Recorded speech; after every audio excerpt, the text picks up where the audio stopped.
What is up, everybody? HondaPro Jason here at the Honda Museum in Torrance, California. This used to be the secret museum, but they've been lately having open houses. Yes, that means that you guys can come here to the Honda Museum for free. It's once a month. And it only happens once a month. You can't get in here unless it's that time, but they're allowing the public to kind of enjoy all of this beautifulness that I'm about to show you now.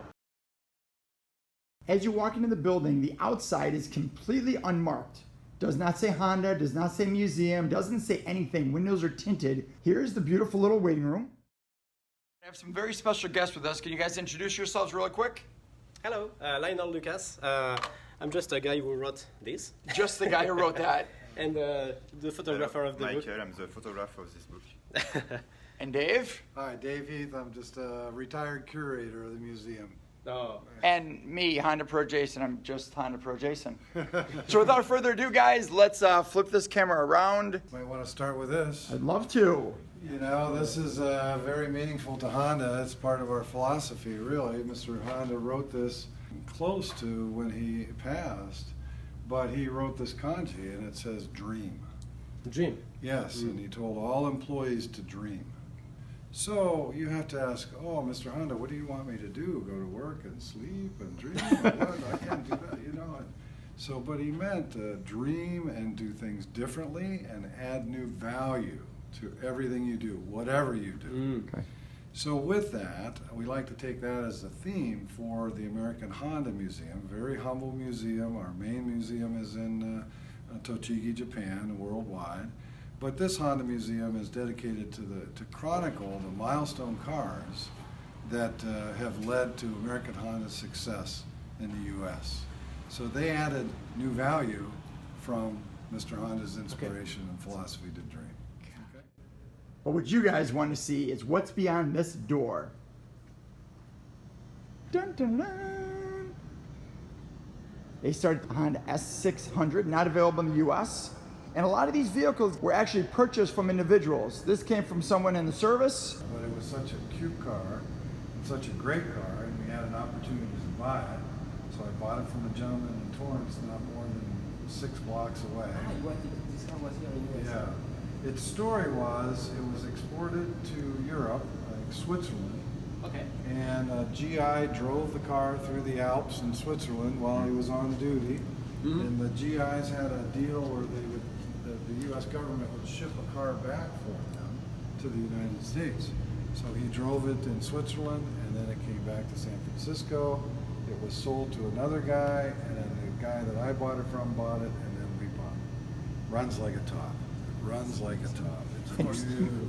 Most of these vehicles were bought from individuals, is that correct? Yeah, they were. You know, there's the majority of them. There's a couple of them that were bought for promotional purposes. There's an NSX back there with 34 miles on it. How much? 34. A 34 mileage Type R NSX. has like 3,000 miles on it. This was the first car we sold right here in the U.S. Yes.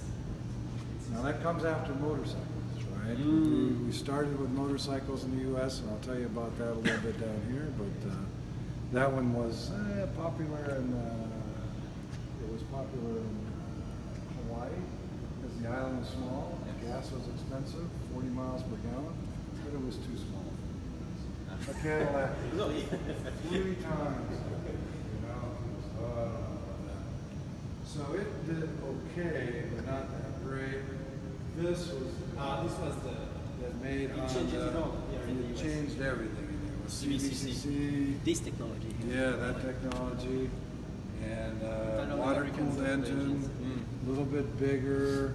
So the people were literally following the delivery trucks to the dealership to buy this car. Frenzy, it was a frenzy. And it was very, very Because successful. nobody ever did something like that. No. Such a car, such technology. The CVCC, yeah, well, it cleaned everything up at the engine, you know, as opposed to cleaning it up afterwards at the catalytic converter. And they said it couldn't be done, and Honda engineers did it. I don't know if you ever see Real Dealers, the show? Yes.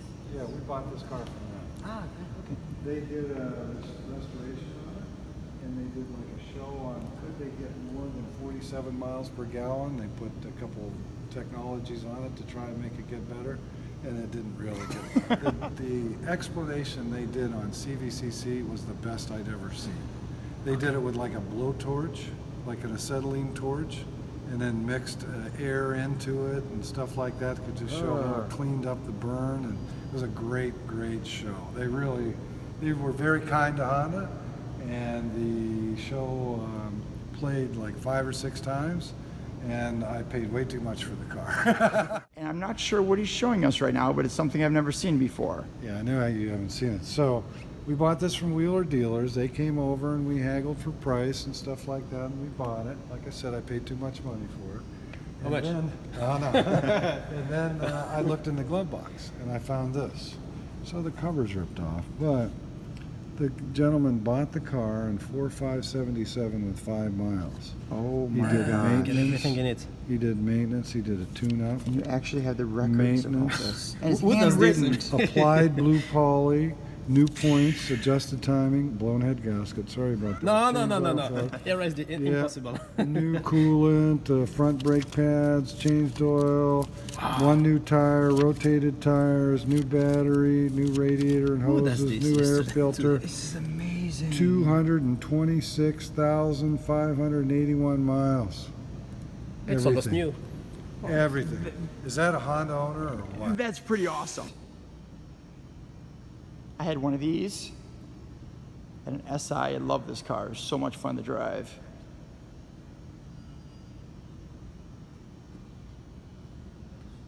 And of course the Accord came next. You tell me how much you want, but the Accord came next in '76, and it was much larger, more luxurious, and had velour seats, shag carpeting and stuff like that, and it was more of a family car. All hatchbacks at first, and so after the Civic was well received, the Accord was well received, and then we started building cars. It's the first this one.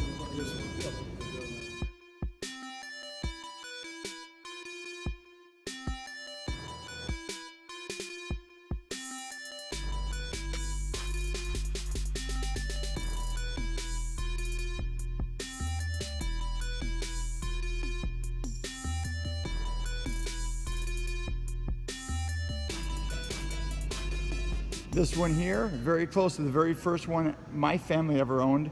They own a 1987 LXI. And this is an 86, but it's very similar. And this is the car that started it for me. This is the car that made me fall in love with Honda right here.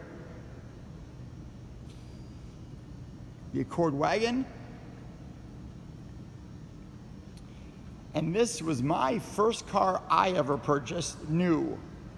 I had a 94 Honda Accord Coupe EXL, and this is a 94 Honda Accord EX without the leather. But it's very similar to what I had.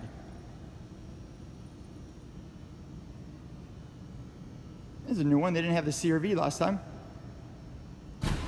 So the Civic and the CR-V in America right now, I believe both of them are being sold at 1,000 units a day, 1,000 units a day in the US for the CR-V and for the Honda Civic.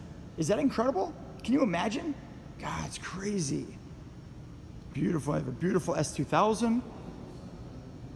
And we will wait. We're going to catch up with Dave here, and he's going to show us some more stuff. But here's some more overview.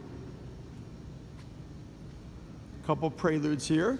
So the start of American Honda is a little bit of an interesting story. So Honda started in about 1948 in Japan.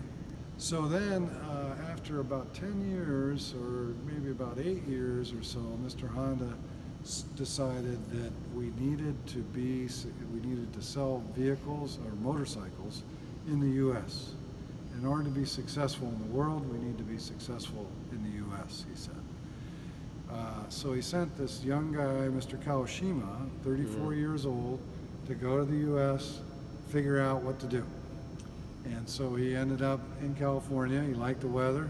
He liked there was lots of Japanese fellow compatriots around. He liked that. He felt that this was an environment that was good for motorcycle riding. and he bought a building on Pico Boulevard. This is a facade of it, for cash. He paid for the building for cash. He didn't have that much cash, but he paid cash for the building. Later on, he didn't have any money, so he had to borrow money from the bank. And the banker said, "Boy, I hope you're a better salesman than you are a finance guy, because you shouldn't have paid cash for that building." But anyhow, he started to sell this vehicle, all right, the little Super Cub. And so in 1958, you know, motorcycling was enthusiast. It was Harley Davidson, BSA, Triumph, and motorcycle enthusiasts. Think leather jacket, heavy chains, gang kind of guys, very, you know, enthusiastic, and you know, kind of tough guys. So when he had this motorcycle or this scooter, they'd look at that and say, "What in the world is that? That's ridiculous," you know. So he didn't get great success right away by trying to sell this vehicle, because the motorcycling, the enthusiast community really didn't accept it. They didn't have any use for it. And he decided that he needed to teach people what the vehicle was for. So we call it lifestyle ads now. He did one of the first lifestyle ads, "You meet the nicest people on a Honda," and a picture of the ads up on the wall there. And so he ran that at the Academy Awards. He spent, again, a large sum of his advertising money to get that word out. Well, it started to gather a little bit of momentum, where people said, "Oh, I understand what it's for. It's just to go for grocery shopping, it's go to town, it's go to the park," and so forth. And they'd show women with their sitting on the side here, cross-saddled and riding it and stuff. You can see that up there. So right around that time, too, the Beach Boys decided that they were going to sing a little song, "My Little Honda." Yes. First gear, it's all right. I got the song. Second gear. Hang on tight. You know, so they sang this song about Honda, and that brought more attention to it. Also, That had nothing to do with Honda. No. That was just the best advertising anyone could ever done. It was just organic. That's Exactly. crazy. And so, you know, Hollywood types were riding it around and stuff like that, and we put them in the Rose Bowl, and all of a sudden it was the cool vehicle. So awesome. And so sales started to take off, and people loved this vehicle because it ran well, it didn't leak oil, and it was popular, and it allowed him to start selling larger bikes. So very successful, you know, through motorcycles to start selling cars. So it's fun. And the highest sold motorcycle in history, right? 100 million units so far. It's amazing. 100, the highest volume motor vehicle sold. So you think, okay, what about the Beetle? The Right. Beetle sold 20 million. We get into our racing heritage, Of course. starting with the Civic here. Yeah. This one, you talked about this one? Yes, That's it's awesome. about this one. It's the a very first fantastic. car Yeah. Honda that raced here. Well, it wasn't a factory sponsored. It Yes. was basically an employee that was enthusiastic about the Hondas, and he raced in SCCA, and you can see all the years that he won his class down through there. And so it's we love it. It's just so beat up. And It's just raw. Yeah.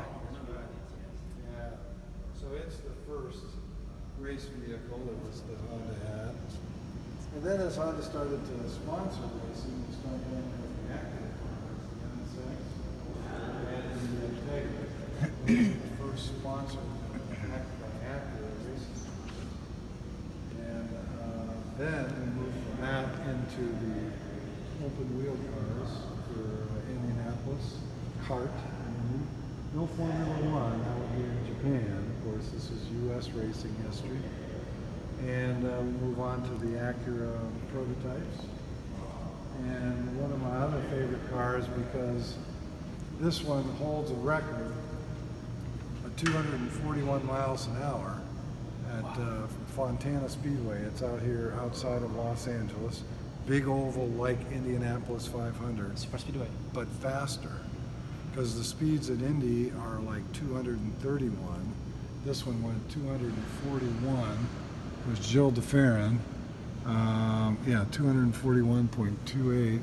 October 28th, 2000 at California Speedway. It still is the fastest, it holds the record as the fastest open wheel car in the world. Faster than Formula One.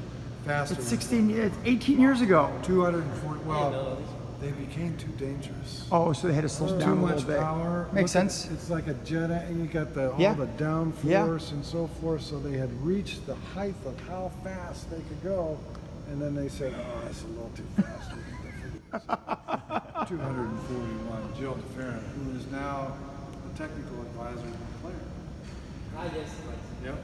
And he raced this car when he raced prototypes before. You know, Juan Montoya is racing for us in that. We have a new prototype car. He raced this at Laguna Seca. Won the race, retired. The car came here with the bugs and the dirt and everything on it. That's it. Just from that day. This is one day of racing. One day of racing. That's crazy. Yeah. One day of racing. So awesome. This is Michael Andretti's car, Jimmy Vassar. This is that car you have in your book right here. Ah, yes, it's the real time.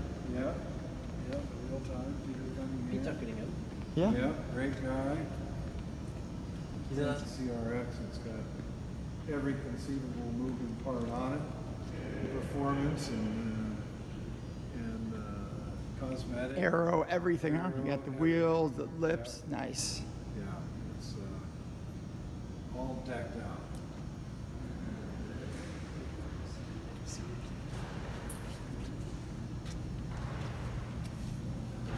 These cars were fun when I used to, well, I did a lot of training and product information for a new car, so I knew a lot about them and got to drive them. And I take them to my buddy's house, and I take one like this over to my buddy's house, and yes, new CRX, great. You know, it's kind of a slug, and I kick it. And the fenders, of course, are made out of plastic, so the plastic would come right back out. They go, what are you doing? What are you doing? What are you doing? You know? So this was plastic, and all that stuff. The HF got 51 miles per gallon in the day. 51 out of a gas engine. Yeah, very impressive. So Acura was pretty much U.S., you know, and good stories about that.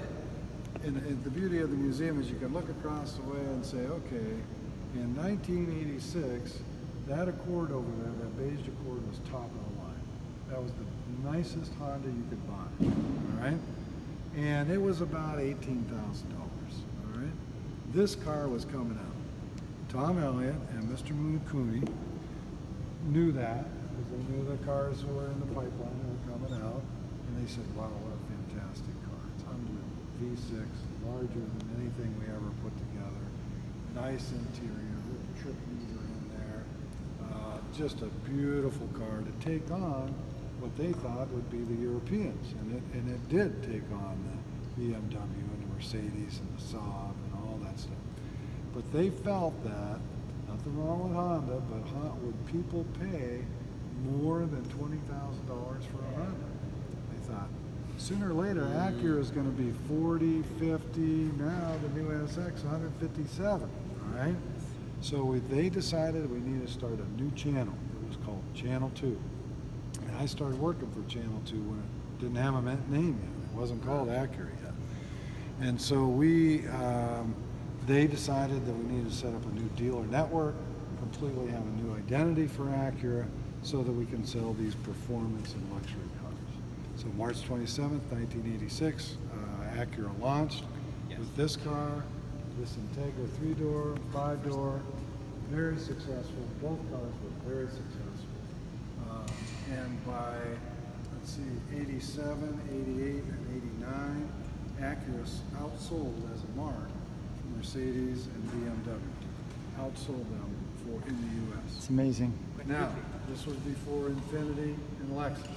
Sure. So Lexus came in first, then came Infiniti, And they took a part of Acura's market, you know, and everybody's market.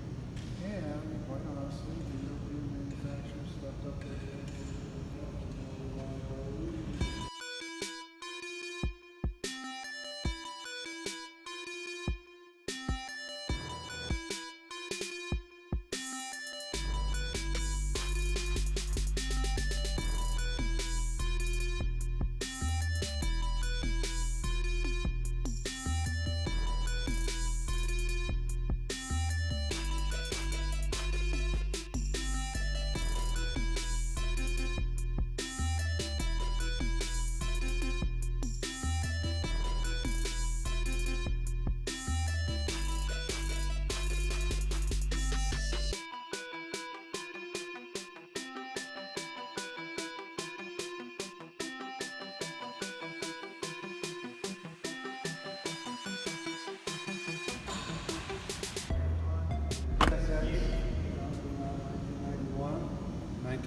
Really, and it, you know, as an employee, it blew us away. That car blew us away. This car really blew us away. And we thought, wow, a little Honda built a car like this. It's incredible. The guy that did the aluminum body, this is the first mass-produced aluminum body, later went on to be president of Honda. You know, Mr. Ito. And Ayrton Senna helped out in the development of this car, and I went the fastest I've ever went. 150 max speed. 150? 150. Nice. At Tochigi. That's crazy. Yeah. Yeah, they have a test track. That's beautiful. So this mark came out on the NSX. And it's a pair of calipers, precision measuring calipers for machining work and stuff like that. This little line right here wasn't there in the original logo for Acura. You've Yeah, I heard this remember, story? yes. Yeah. Well, I was the guy that had printed 2 million 12-page inserts It was you. with the wrong logo. Oh my God, what's going to happen? Because nobody argued with Mr. Honda when he said Acura. Oh, it should be an A, should have a line in Yes, there. this very little So part it here. was changed right away. Well, I had all these inserts that were already printed with the wrong logo. No Photoshop back then. We had to reshoot all the shots that had the logo because it was the first time we were introducing it, right? Yeah. And these 2 million inserts went over there in the corner. So about the next year, I tapped the auto show guy on the shoulder. I said, you know, there's lots of people want to know a lot about the NSX. Why don't you take these old inserts and pass them out at the auto shows?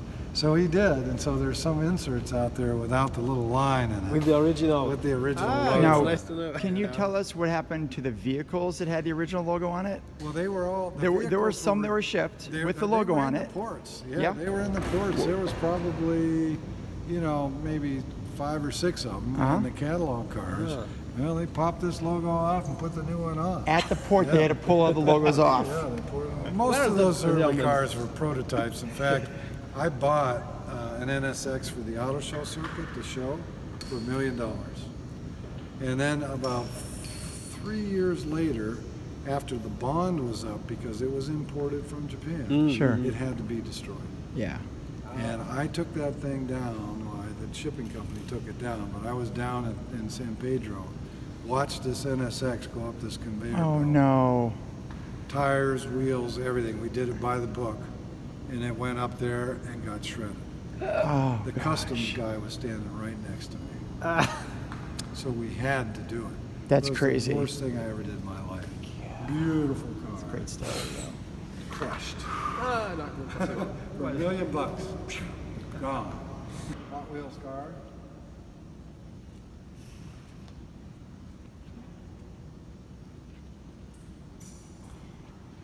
I think my son has this Hot Wheel. I used to have it. Now every Hot Wheel I have, he has. Of course, of course. Yeah, that one's got a good sound system. Yeah, it's got everything. This is was this a winner of wasn't it, as I recall? Yeah, we gave, when this generation came out, we gave, I think, 4 different tuners, Yeah. a base car, Yeah, that's and then they competed. Yeah. Other Super window Shop there it is. magazine. There you go. Everybody loves little Peanut. Yeah. Peanut's out at Disneyland these days.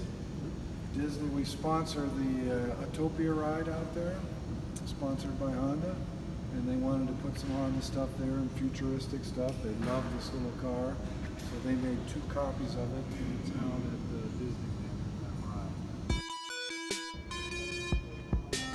So this is where some of the older Honda concept cars come. Looks much like the CL, right? Interesting front end.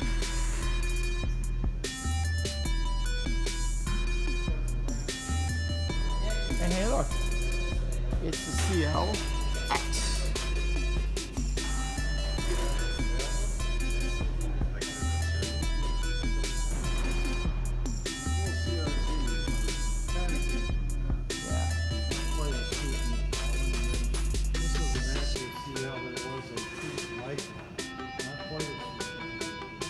It's cool. I love this.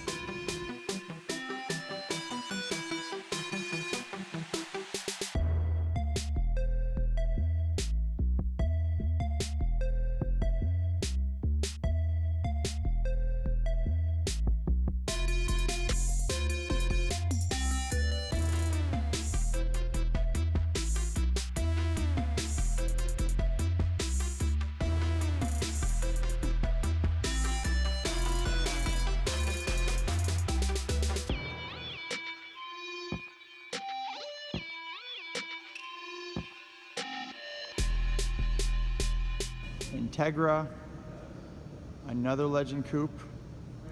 The Integra Type R, that's one that everyone loves to come here and see. Look at this. Simply spectacular, beautiful, and of course, Phoenix yellow.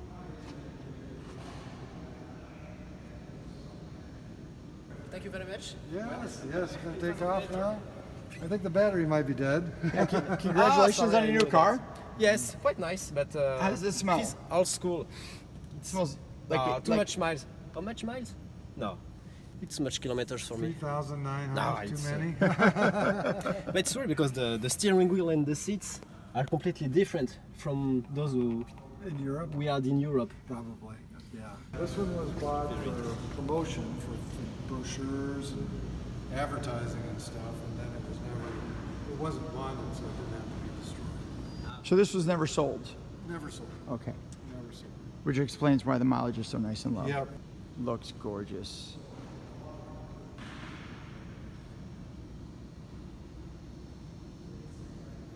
Just came back from Type R Expo and we saw many of those and many of these NSXs.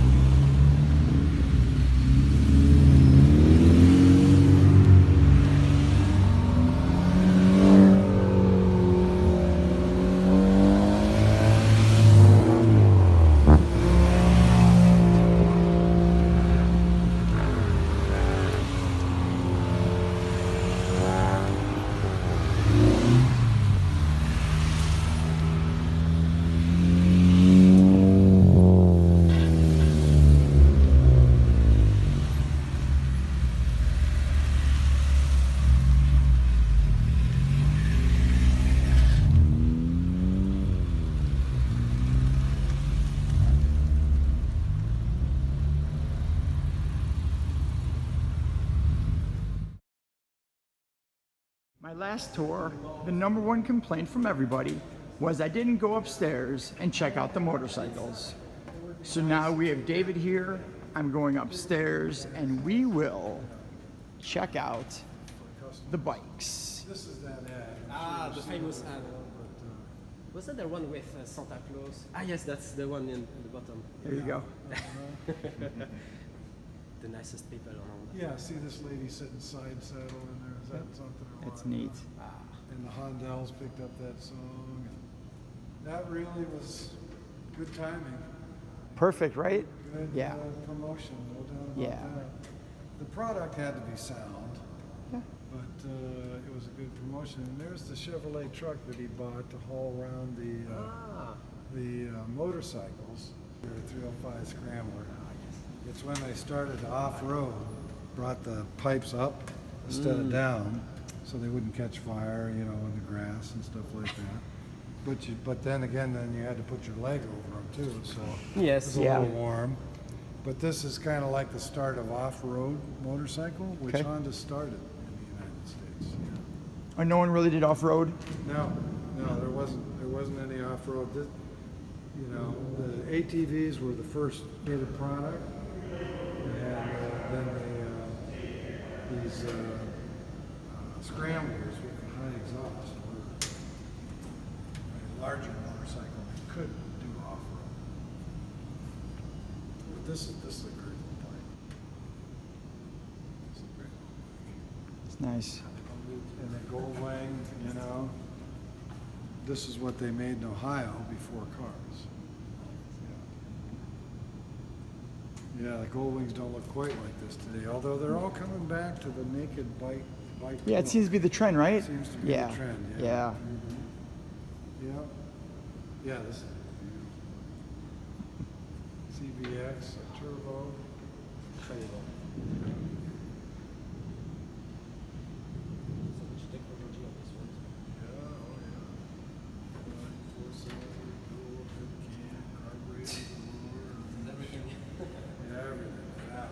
Woo.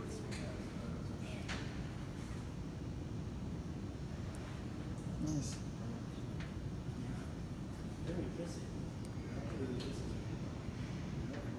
I love that they put the bikes up here. It's unique because they're separate and different and separate from the cars, but it's also nice because it gives you a really cool vantage point to see the entire collection. And a great spot for photos and videos.